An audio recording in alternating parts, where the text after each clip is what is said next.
Salam sejahtera untuk kita semua. Kembali lagi bersama saya, Ibu Felixia Baumakin, SPD.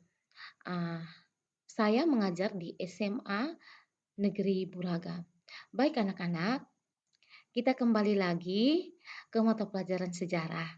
Kali ini Ibu menjelaskan bab 4, yaitu manusia Indonesia, corak kehidupan, dan hasil-hasil budayanya pada masa praaksara. A. Manusia dalam lintasan sejarah evolusi. Di sini Charles Darwin adalah ahli biologi yang mengemukakan dua hipotesis utama. Spesies-spesies saat ini berasal dari spesies yang hidup di masa lalu atau masa lampau, dan seleksi alam adalah penyebab evolusi adaptif. Oleh para ahli biologi, manusia diklasifikasikan ke dalam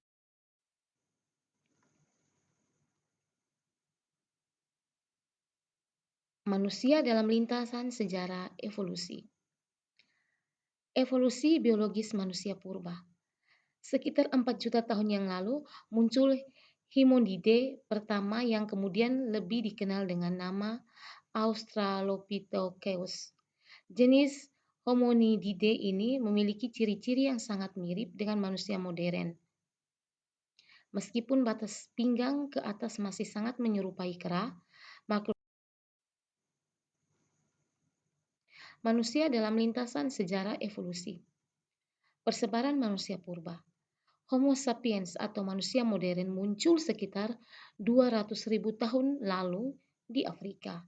Hal ini dibuktikan oleh banyaknya fosil yang ditemukan seperti di situs Omukibis, Ethiopia, dan di situ ada arkeologi Israel. Manusia dari genus ini diperkirakan punah pada sekitar 90.000 tahun yang lalu. Sekitar 100.000 manusia dalam lintas sejarah evolusi, yaitu penyebaran manusia purba. 1. Manusia purba Afrika. Beberapa jenis manusia purba yang ditemukan di Afrika antara lain Australopithecus africanus, Australopithecus afarensis, Homo rudolfensis, Homo geatster, dan Homo naledi. Manusia purba Eropa. Manusia purba jenis Homo neanderthal mendominasi. Persebaran manusia purba yang ketiga yaitu manusia purba Amerika. Bukti arkeologis menunjukkan manusia purba melalui menetap di Amerika sekitar tahun 15.500 tahun yang lalu. Mereka hidup secara nomaden lalu berpindah-pindah mengikuti hewan buruan. Manusia purba Asia. Siantarcopus pekinensis atau Homo pekinensis juga dikenal dengan sebutan manusia Peking. Manusia purba jenis ini memiliki perkembangan ras dan keberagaman manusia. 1. Ras Australoid. Ditemukan pertama kali oleh B.D. van Richthofen tahun 1889 di Desa Wajak, Tulungagung, Jawa Timur. Ciri-cirinya, volume otak sebesar 1650 cc, wajah yang datar lebar, kuping hidung lebar, dahinya agak miring ke atas, dan di atas rongga matanya terdapat busur kenung yang menyata. Ras ini yang ketiga, ras Caucasoid. Ras ini berkembang dari manusia Cro-Magnon yang ditemukan fosilnya di desa Les Leizes, Prancis. Manusia jenis ini yang sekarang tinggal di Eropa, Afrika Utara, Gurun Sahara, dan Asia Barat. Yang keempat, ras Negroid. Ras ini ditemukan di Aselar di tengah-tengah Gurun Sahara,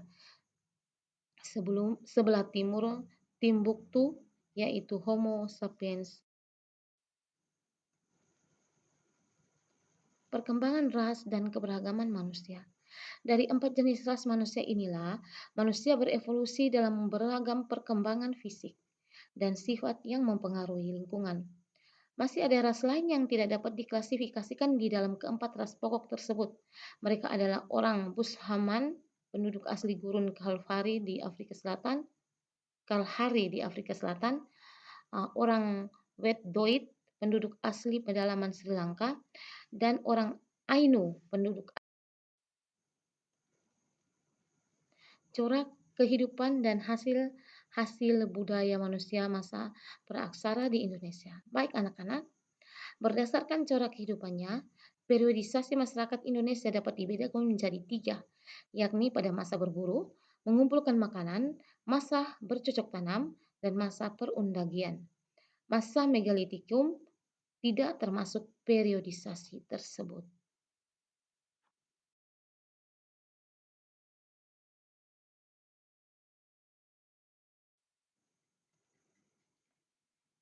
Masa berburu dan mengumpulkan makanan.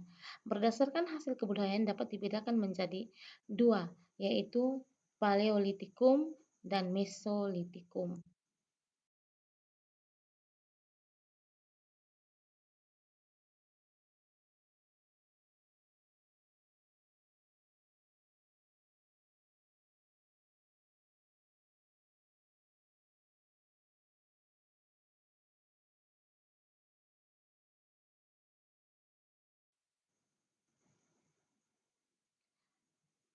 Paleolitikum berlangsung kurang lebih 600.000 tahun lalu.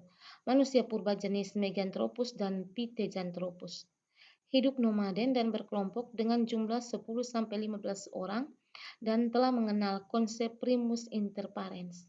Apa artinya primus inter parens, anak-anak? Artinya mereka memilih salah satu orang yang paling terhebat di dalam kelompok tersebut. Yang berikutnya berburu dan mengumpulkan makanan.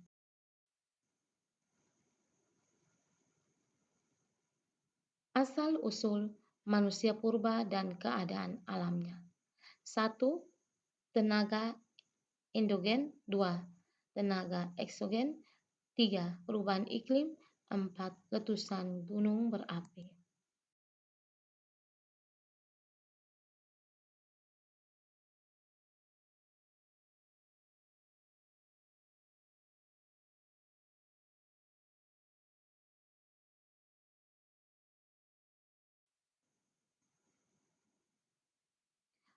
Asal-usul manusia yang pertama yaitu tenaga endogen. Indonesia dibentuk oleh 3 lempeng besar dunia, yaitu lempeng Indo-Australia, lempeng Eurasia, dan lempeng Pasifik. Subduksi antara lempeng Indo-Australia dan lempeng Eurasia menyebabkan terbentuknya deretan pegunungan bukit barisan di Pulau Sumatera dan deretan gunung berapi di sepanjang Pulau Jawa, Bali, Lombok, serta Palung Jawa.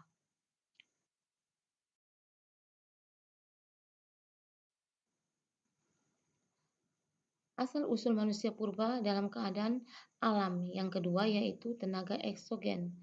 Eksogen adalah tenaga yang berasal dari luar bumi.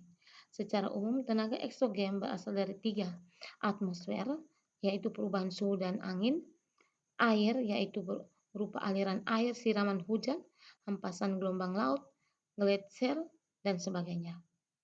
Organisme, yaitu berupa jasad renik, tumbuh-tumbuhan, hewan, dan manusia.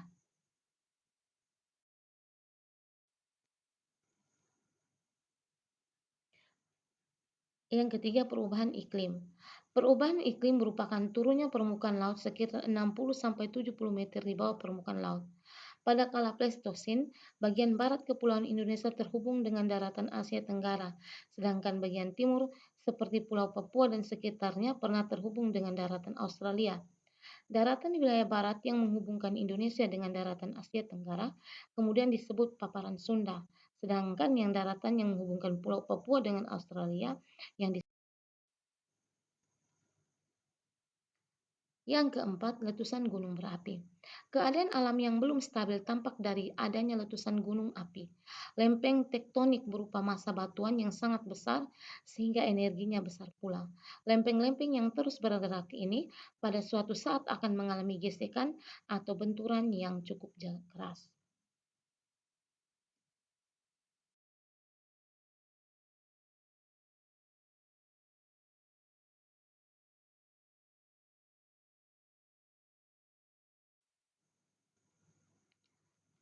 Jenis-jenis manusia purba di Nusantara. 1. Meganthropus paleojavanicus. 2. Pithecanthropus erectus. 3. Homo.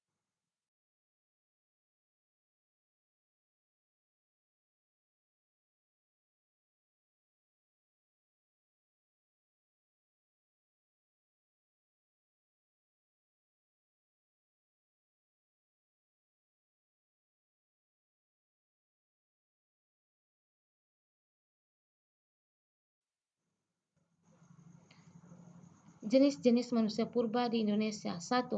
Meganthropus paleojavanicus.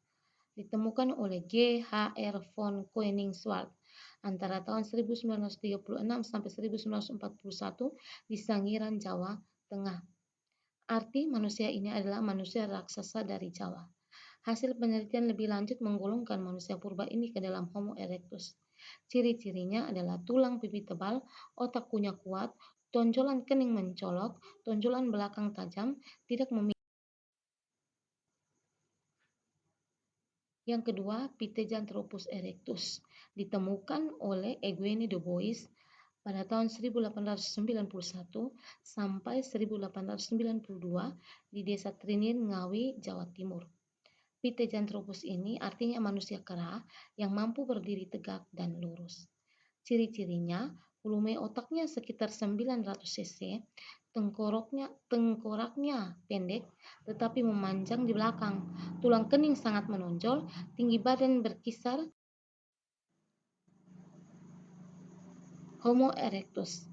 Homo erectus di sini yang pertama manusia Peking.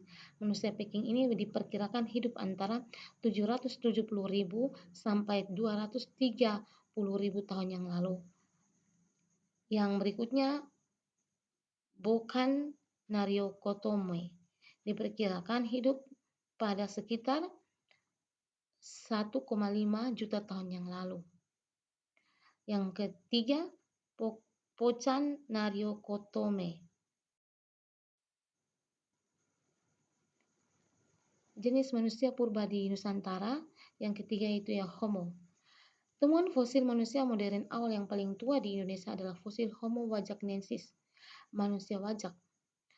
Fosil tengkorak manusia wajak ditemukan pertama kali oleh B. D. van Rietschoten di Campur Darat,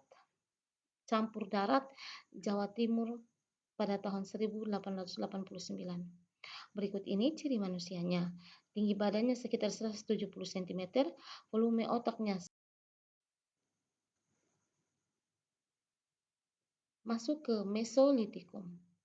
Berlangsung sekitar 10.000 sampai 2.500 tahun yang lalu. Benda hasil kebudayaan yang berupa batu yang di salah satunya di sisi dihaluskan. Manusia yang hidup yakni ras Australomenlonensoid dan ras Mongoloid, berburu dan mengumpulkan makanan.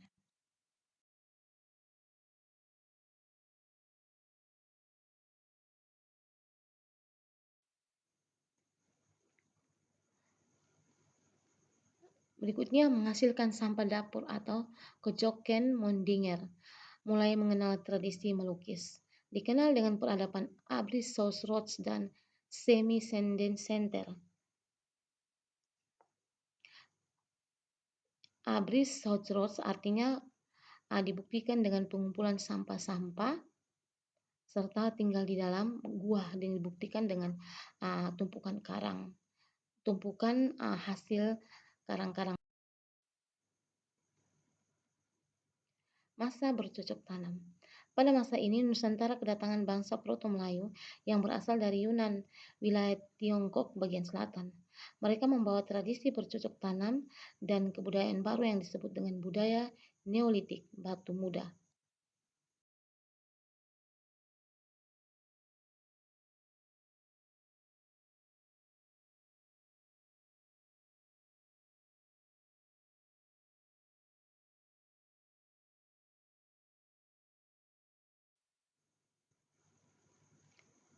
Oke, ini masa Neolitikum. Barang-barang obsidian, gerabah, perhiasan, kapak lonjong, mata panah, beliung persegi. Ini merupakan hasil budaya dari Neolitikum. Mereka sudah mengenal yang namanya sistem barter. Benda hasil kebudayaannya seperti ini, mereka sudah menetap di desa-desa kecil dalam komunitas yang petani. Bangsa Proto Melayu yang adalah orang Melayu tua.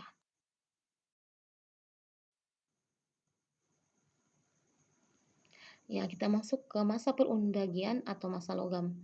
Pada masa ini Nusantara kedatangan bangsa Deutero Melayu atau Melayu muda yang berasal dari Yunan. Mereka adalah bangsa yang terampil membuat alat-alat dari logam.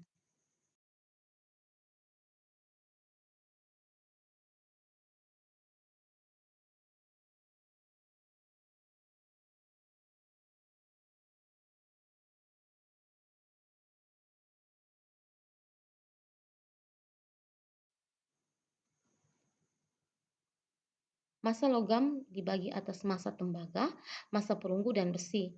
Bukti-bukti tertua temuan artefak besi dan perunggu di Indonesia terjadi dalam kurun waktu yang bersamaan. Artefak besi antara lain ditemukan di dalam kubur batu Wonosari, Besuki, dan Punung. Masa perunggu di Indonesia ditandai dengan menemukan negara, kapak corong, arca, perhiasan, dan senjata.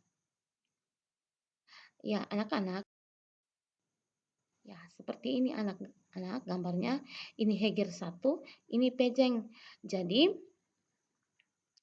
asli dari kebudayaannya Dongson dan Vietnam. Kalau asli Indonesianya Bali. Jadi Pejeng ini merupakan salah satunya itu yang kita gunakan yaitu Moko. Kalau ini negara yang paling besar atau Heger 1. Kalau ini Pejeng. Jadi yang paling kecil ini yang biasa digunakan oleh masyarakat Alor, yaitu Moko.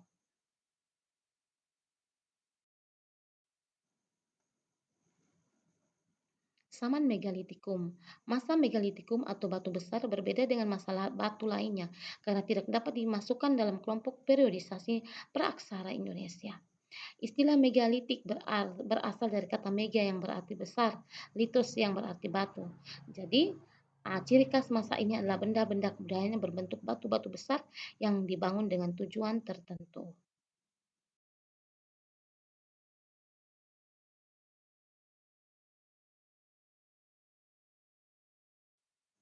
Nah, ini anak-anak, kita lihat masa hasil budaya megalitikum, yaitu menhir. Ada menhir fungsinya tugu batu tempat pemujaan terhadap para nenek moyang.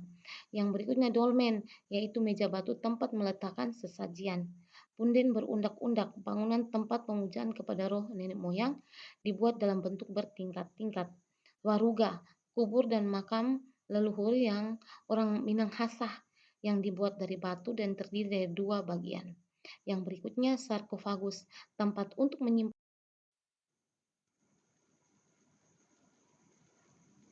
Ya, berikutnya tradisi gerabah. Nah, di Pulau Jawa di daerah-daerah seperti Tuban, Bantul, Gunung Tangkil, Bogor, dan Desa Ajun dekat kota Pamanukan sampai sekarang masih banyak dijumpai pembuatan gerabah dengan teknik yang sama.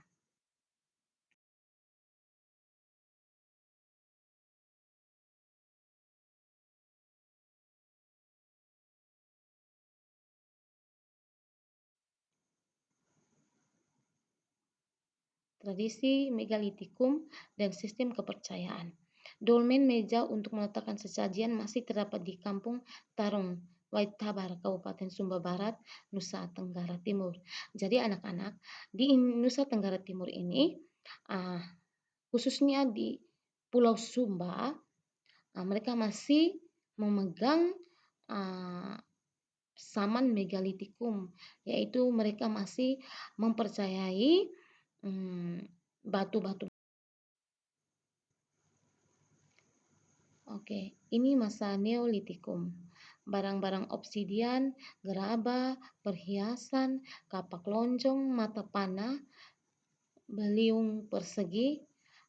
Ini merupakan hasil budaya dari Neolitikum. Mereka sudah mengenal yang namanya sistem barter. Benda hasil kebudayaannya seperti ini, mereka sudah menetap di desa-desa kecil dalam komunitas yang petani.